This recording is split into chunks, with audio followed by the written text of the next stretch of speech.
guys, I am back for another little installment so we can see what kind of fruit or vegetable we're going to look at today, and clearly this is a bit of a hint. So yes, today I am going to talk about watermelon. Now I planned to do this on, I chose watermelon on Monday, and here on the Central Coast it was absolutely beautiful. The sun was shining, it was so warm. Since then it hasn't been quite so warm, so I nearly decided not to do it. But you'll understand why I ended up doing it when we talk about some of the benefits of watermelon later. Okay, so let's start. We'll just go through the normal basics. So obviously watermelon, it's a fruit. Its main macronutrient is carbohydrate. So yeah, obviously we know that. It's a fruit sugar. I wouldn't get scared of it. We definitely do still need some sugars in our diets. But some people obviously hear the word sugar and do get a little bit freaked out. But yeah, certainly you can definitely add some watermelon into your diet without it causing too much trouble. It also packs a really hearty punch of vitamin C.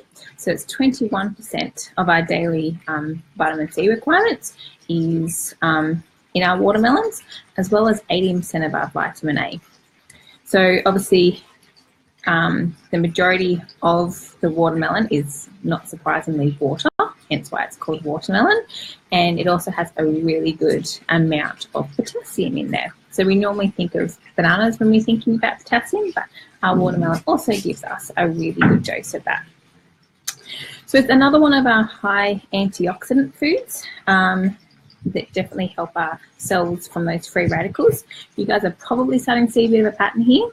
So many of our fruit and veggies have their compounds, which is why we need to have so many in our diet. That's why the recommendation is 5 vegetables and 2 fruits a day to make sure that we're getting all the different types of antioxidants. So the antioxidants in watermelon are vitamins A and C. They both act as antioxidants, particularly vitamin C. There's also a phytochemical in there, which, if you remember, phytochemical is a plant chemical, and it's called lycopene. So it's a carotenoid. So that basically is what gives it its colour. So things like all our colours and carrots and all that kind of stuff have these in them as well, which gives them the colours. So lycopene actually gives watermelon its nice deep pink colour. It gives tomato its redness, guava's that pink colour, even gives apricots that kind of nice orangey pink hue. So much like our berries a couple of weeks ago with the anthocyanins, and these antioxidants help mop up those pesky free radicals that stop us and help our cells from rusting. That takes its toll on our bodies. It is a different antioxidant than anthocyanins, so don't get concerned necessarily about your dairy with them, because it's lycopene, which is a different antioxidant. So I was going to pick out a couple of my favourite benefits with watermelon today, because they're pretty juicy ones. No pun intended. Actually, that wasn't a pun intended, but it was pretty clever. Okay, so watermelon actually helps us protect our skin. I don't know about you, but when I'm down the beach in summertime or I'm by the pool, something makes me crave watermelon. And it turns out that this very much could be an evolutionary craving. So obviously back in the day, we didn't have sunscreen to protect us from the sun, so our bodies had to find a way to do this for us. Now, I am not saying you do not put sunscreen on. We definitely need to protect our skin, but as a little added benefit from inside, watermelon could definitely help. So I just want to start by saying that. So yeah, Q lycopene, Q vitamin A, and Q vitamin C. So they all help us in protecting our skin from the inside, so from our basal cell unit all the way out to our outer skin layer. So lycopene is found to have phytoprotection, which is that sort of sun protection. So studies have been done on the carotenoids, so that's the lycopene and the vitamin A that we find in our watermelon.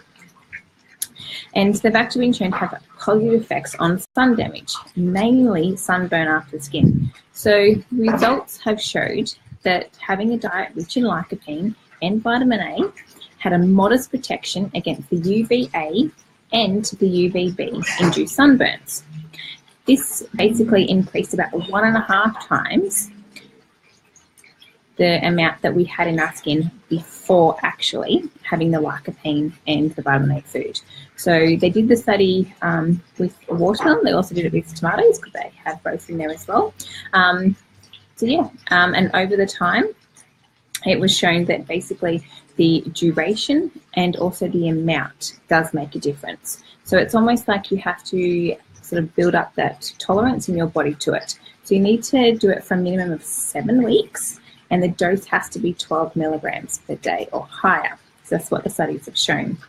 So this is why I thought I'd better start diving into this topic, because with 7 weeks, that pretty much puts us right in the middle of summer. So we need to start having our watermelon now to make sure that we're getting that nice lycopene content in our bodies up. So interestingly, when taken in a supplement though, lycopene didn't show the same protection from the skin. So basically it's just another reason to have it as real food rather than taking supplements all the time. So basically I wanted to let you know that you might do more milligrams. You might be like, I don't really understand how much 12 milligrams is. So the average Australian gets around 3.8 milligrams of lycopene per day. Watermelon actually contains between 4 to 5 milligrams per 100 grams. And now our average serving of watermelon is 280 grams. I'm going to cut a piece that is 280 grams so you can see. So I've taken the rind off, so I knew it was actually 280 grams. So as you can see, it's not a very big piece. So if you have a piece of that, then you are getting your lycopene content, that 12 milligrams per day to have that sun protection. Now that doesn't include anything else that might have lycopene in it, like tomatoes, like apricots, like papayas, and all those kind of things. And it also doesn't include the vitamin A content, which also contributes to it. So as you can see, it's pretty easy to be able to get that 12 milligrams if we're eating a nice wide variety of fruits and veggies. Now, lycopene is lipid soluble. So this means it needs fat for our body to digest it. So consuming it with fat makes it more bioavailable, makes our body be able to use it easier. So now you're probably thinking, oh, fat and watermelon, how am I going to eat that? Well, you can definitely have it with a handful of nuts and seeds as a snack. It's a really quick and easy way to be able to do it. You can pop it into your smoothie. You could like freeze some blocks and use it instead of ice with some really yummy coconut yogurt or some nut butter. Or you can make a refreshing watermelon salad and put some olive oil dressing on it, and yeah, that's your fat. So yeah, it's pretty easy to be able to get the fat in with your watermelon, even though it is a fruit. Also, the darker the pink and almost red that your watermelon is the better the lycopene content. So choose those really fully ripe fruits. Okay, second on my list is for all those athletes out there. Watermelon is 91% water, meaning it is a great whole food source of hydration and also nutrition. In a randomized study on endurance athletes, some cyclists who completed a 75-kilometre time trial over an extremely hilly course in the 2 weeks. So they did a time trial over a hilly course. In the 2 weeks leading up to that time trial, they consumed 980 mils of watermelon per day as a drink. So it was made into like a puree and they drank it. And then during the trial, they consumed 0.2 grams per every kilo of body weight every 15 minutes. So basically, if you're an 80-kilogram person, it means you'd be having 16 grams of watermelon every 15 minutes. So it's not a huge amount. 16 grams is actually just this little piece here. So you're having one of these every 15 minutes. So there was a control group that also did it, and they drank just a normal carbohydrate drink. They basically found that the people that had had the watermelon showed a significantly higher amount of antioxidants post-ride.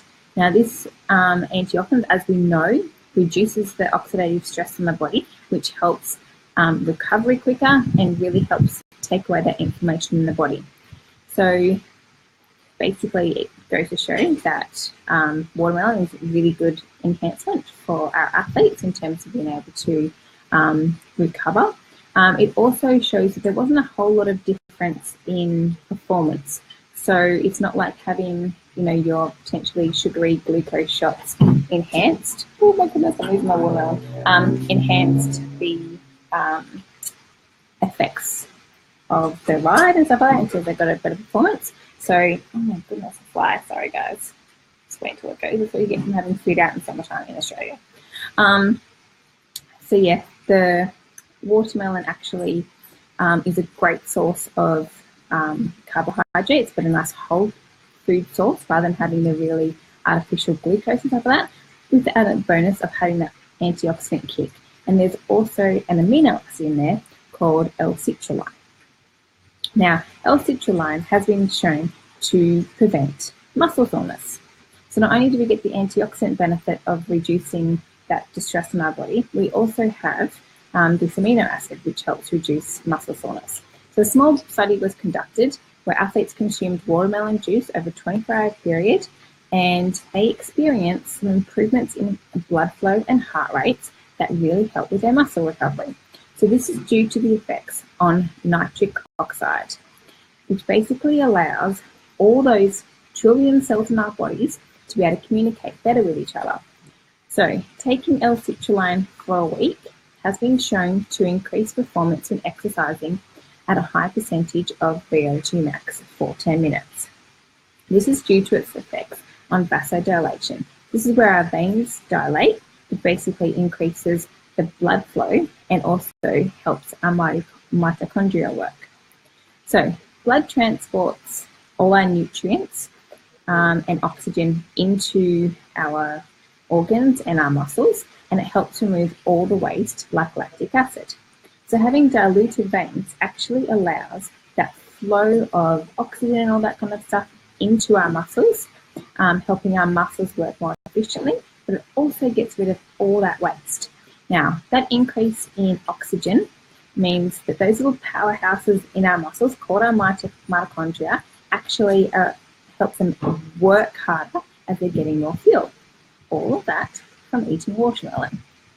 There's also quite a decent amount of potassium in our watermelon, and that also promotes that vasodilation. So you're kind of getting the double kick from that.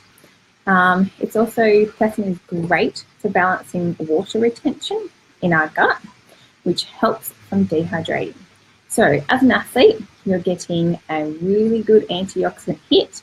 You're helping reduce inflammation, and it's a really good whole food source, of carbohydrate for those performance needs. It increases your body's ability of muscle recovery and energy output at the same time as helping your gut retain water. So really, why are you not including it in your race prep, in your training, in basically just your day-to-day? Because it's certainly a little bit of a powerhouse for not having to have that much of it either. Now, very quickly on picking a watermelon, you want to make sure it's heavy for its size. Because it's obviously majority water, it should actually feel really quite heavy for how big it is.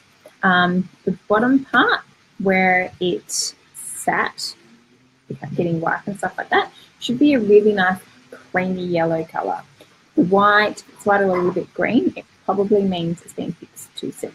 So yeah, that about wraps up the watermelon for me. I hope you guys got a lot out of that. And always, if you've got any suggestions or anything like that for future topics or things like that, or share this with anyone you know that might be interested, and I will see you guys next week.